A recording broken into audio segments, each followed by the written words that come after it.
Welcome back. We're still plugging away at Rotten Tomatoes' top 200 horror movies of all time, and coming in today at number 189 from 2019 is Midsommar. Now, I do just want to say quickly before this video starts that Rotten Tomatoes recently updated their top 200 list, and it completely changed everything. So this put me in quite a dilemma. Do I just start the list over again, or do I just carry on and whatever number I'm on and whatever movie is there is what I'm going to do? And I decided it's probably better to do the latter, because if I kept restarting this list, I'd be doing the same 10 spots for the rest of my life. Now, with that out of the way, Midsommar currently has a critical consensus rating of 83% on Rotten Tomatoes. However, it only has 63% from the audience. And Midsommar also has a 7.1 out of 10 on IMDb. And the synopsis to Midsommar goes as follows. A couple travel to Sweden to visit their friend's rural hometown for its fabled Midsummer Festival. But what begins as an idyllic retreat quickly devolves into an increasingly violent and bizarre competition at the hands of a pagan cult. Now, as always, I recommend that you watch this movie before watching this review because, yes, there are spoilers ahead. And as always, I'm not going to talk about the movie at great length. I'm just going to talk about the things I like and the things I dislike, my pros and qualms. So first off, my pros with this movie. Yeah.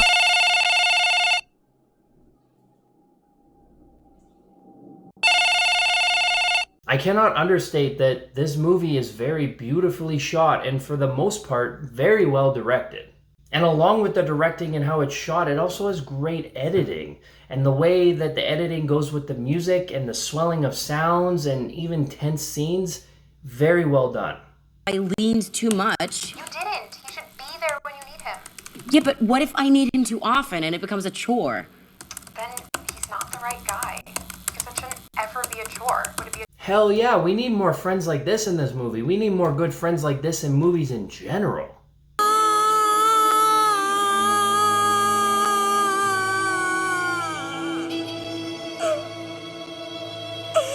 Florence Pugh. I mean, this is a truly awful, difficult scene, but man, she's so good. That was just really weird. Once again, back to the directing. I love this mirror shot. I decided Look, to do it. I don't mind you going. I just wish you would have told me, that's all. Well, I just apologized, Dan. You didn't apologize. You said sorry, which sounds more like too bad. Maybe I should just go home. What? No. Man, is this a horror or is this a documentary on emotional gaslighting? This is uncomfortable, but because it's so well done.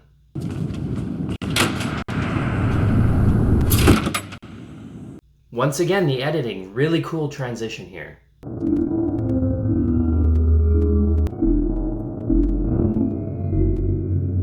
Here's another cool edit that when we're entering, we're completely upside down because I'm gonna guess that this town and this world that we're entering is completely topsy-turvy.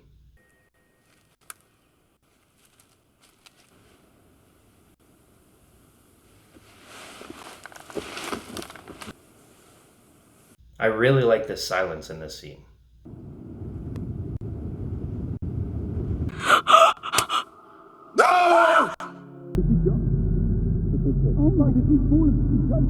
I love that after this really gruesome thing, everything is muffled because everybody's kind of in shock. What's going on?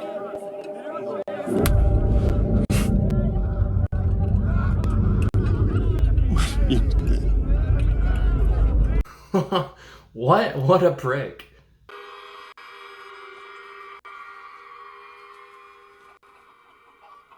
I like the closing of each eye and how that edit looks on the screen. That's really well done. And of course, this crown and outfit of flowers, that's so cool.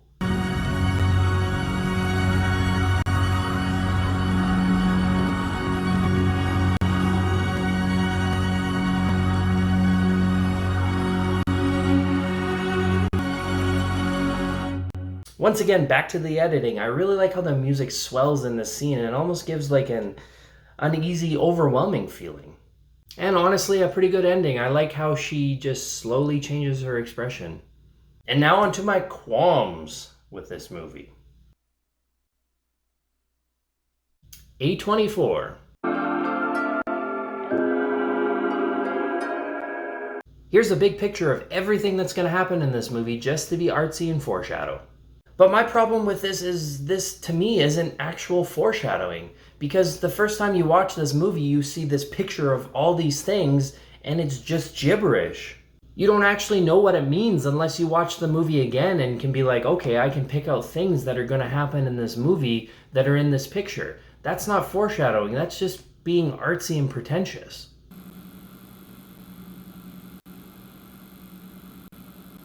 If something like that is said, and especially if it involves others, you should probably call 911. So I'm getting a little bit nervous.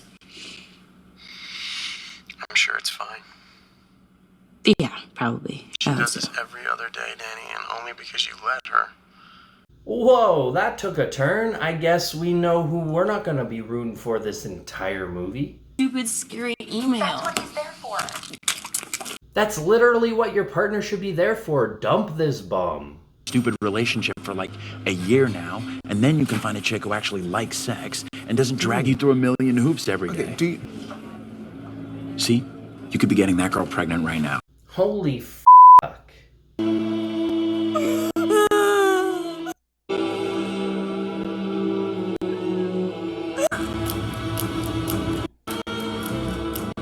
I know I praise this, but there are so many shots that are way too long, and it's the reason that this movie does not need to be 2.5 hours long. Bear shadowing. Forbearing. Bear. Where are you going? I was just gonna go to that party for 45 minutes, but you just keep sleeping. What? This guy. Also, what kind of party is this? This looks like it's in the morning. For when? Mid-June? Honestly, can you not read the room that all his friends don't like you? You okay? Yeah, I'm great. My family just died, but you know what? I'm great. Well, what do you mean? Because I told you I wanted to go. I told you I wanted to go to Sweden. Oh, well, you said it would be cool to go. I know, and it will... Now, I know I said I liked this mirror shot earlier, but I really liked it because I thought there was a metaphor involved, because Danny was kind of aggressive towards Christian about him lying about going to Sweden. So they put Christian on the defensive, and Christian was in the mirror, and it kind of seemed to me that the person standing was the aggressor and that the person defending was in the mirror. And they had the opportunity to swap them because Christian started gaslighting her, and then she started being on the defensive and he started being the aggressor, and it would have been the perfect time to have him standing and then put her in the mirror. And they even had the shot lined up to do it, but they just didn't do it. And there's other mirrored shots later in the movie, and it just makes me realize that they do these shots just because they look cool and not because they really mean anything. Meatball sex clubs we should hit up before we head north? No, we're going straight north. So Pelly becomes friends with all these people, knowing that he's going to lure them all to Sweden so that they can all die in a sacrifice thing? Like, all these people are going to go missing, but they all have families and loved ones, and there's going to be an investigation, and it's going to be pretty easy to track to see that they all went to Sweden and that they all went to this same place. What were you drawing? Just a table. Oh. I wish we saw a little more of this drawing, because the way Pelly hides it, it makes it seem very important. And I've kind of read about it, and there's varying theories as to what it actually is, whether it's literally just a drawing of a table like he said, or whether it's a commentary on messy Western civilization. And to me, that's sort of where the pretentious starts, because it's like, oh, we're so smart, and we're going to put these things in this movie that either don't mean anything or mean something super deep, but yet nobody can really figure it out or have a general consensus as to what it does truly mean. And regardless whether it's nothing or something super deep and artsy, that's unnecessary, and that makes it a qualm. That's a pretty roomy plane if you can just squeeze by him without really having to move around. Okay, this is the first stop. This is it? Not quite, almost. Hey Pelly, are we there yet? No, not quite, but I'm gonna park here and you can all get the fuck out. And say hello to my friends. This is Simon and Connie from London. How's it going? Hello, filler. It's a bear. That cage is way too small for that bear. A little love story.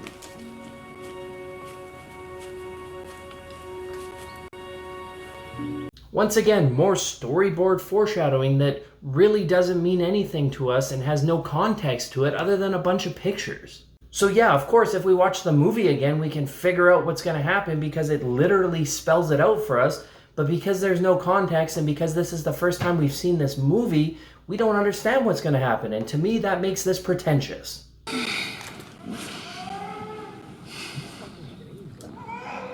Are you kidding? More?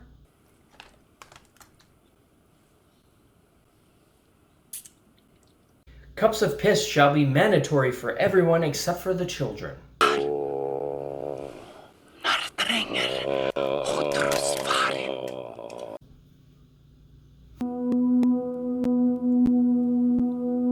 No one shall be seated for the A24 Ari Aster midway through the film extremely graphic death scene.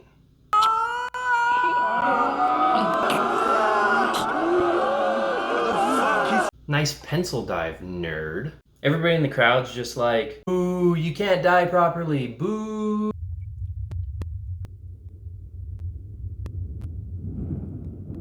Oh my god, this is just ridiculous. This is almost comically graphic at this point. Like, of course he survives, and of course they walk out with this giant wooden mallet and they have to squish his head with it. Like, what? Also, I must say that this block of wood that they're carrying on this stick doesn't look like it really carries much weight to it. Therefore, it doesn't look like it should be able to squish a head. Do you think I don't know what you're doing is actually kind of outrageously unsubtle? Is this more oh-so-subtle commentary on how this movie is treating its audience? Here, smell this. Hey Danny, smell my fingers. What is that? That's when you know you become a man. Because I lost my parents too. What? No. They burned in a fire in a bear suit. Are you not disturbed by what we just saw? Yeah, of course I am. That was really, really shocking. That sounds as sincere as Mark Wahlberg telling that old lady in The Happening that he's not gonna kill her. This is annoying because this movie has so many fantastic transitions, and then it has a lot of abrupt ones like this that just don't seem to match the movie. Good for her. Alright, you're an idiot, but you're not that clueless. And also, I highly doubt that you're just gonna take a piss on a tree in front of everybody. Like, where have you been going to the bathroom this entire time you've been here? How does he not notice his darker drink? I could see you possibly doing that. What the hell does that mean? Well, it means that you'd leave and go to the train station without Danny. Do you think Mark's still off with that girl? What about Josh, though? I'm honestly not too concerned. This movie makes a point of being so smart, but yet our friends are missing. Where are they? I'm not concerned. And that's insulting.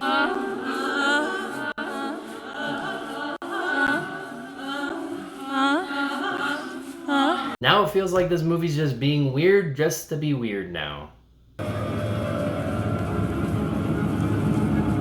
That's f***ing lame. I love when everybody shits on 80 slashers and the last survivor is running around and they're finding all the dead bodies, but yet, what is this?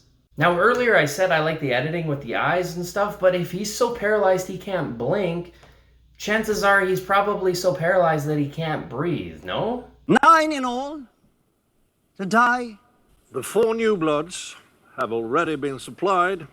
I still think seeking outside sacrifice is a risk. People are going to be looking for these people at some point. Okay, Parker. Well, you killed the bear. Also, how'd you get the bear on this table? There's no way you just had like a person on each limb and you just hauled it up. Like, absolutely not. So, overall, Midsommar. While once again, like I said, for the most part, terrific editing, terrific shots, terrific direction, As good as the directing is, everything is too long. Like, you could easily cut 45 minutes out of this movie and not really miss anything. Because there's absolutely no reason this movie needs to be 2.5 hours. And once again, the foreshadowing that shows us what's going to happen but provides no context, so therefore we don't really know what's going to happen unless we watch the movie again. And maybe that's just me being dumb or something, but to me that makes the movie feel like it's holier than thou and better than you and smarter than you, and therefore it comes across really pretentious. And the extremely graphic death that was just over the top, maybe it was supposed to be like that, but come on, like, that is just so much and just so ridiculous. And you're telling me the characters don't leave after that and they don't question that their friends are missing or anything like that? Like, this movie tries to come across so smart and so much better than you, but yet makes so many mistakes when doing so. So therefore, for those reasons, I have to put Midsommar on my dislike tier on my movie list. Now, do you agree? Do you disagree? Did I miss anything? Please let me know down below. And as always, this is just my opinion, so thanks for watching.